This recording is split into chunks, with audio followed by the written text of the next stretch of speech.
ఆధ్యాత్మిక అభిలాషకులు ఆత్మస్వరూపుల విశేషంలోకి స్వాగతం సుస్వాగతం. భగవంతుని నమ్మిన వారిదే పై చేయి అనే అంశాన్ని విశ్లేషిస్తున్నాం. మొదట మన హృదయంలో అసలు ప్రేమ లేనట్లు అనిపిస్తుంది, లేక లేశమాత్రమైన ప్రేమ ఉన్నట్లు అనిపిస్తూ ఉంటుంది. అయితే రకరకాల పద్ధతులను ఉపయోగించడం ద్వారా మనం ప్రేమను పెంపొందించుకోవచ్చు.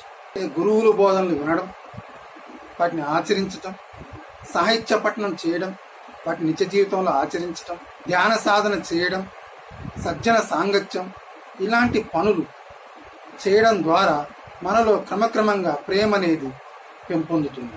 మనలో మొదలైన ఈ ప్రేమ ప్రబలమై మనసును స్వాధీనం చేసుకోవడంలో ఉన్న దుష్ట శక్తులన్నిటినీ నాశనం చేసి విజయాన్ని చేకూరుస్తుంది.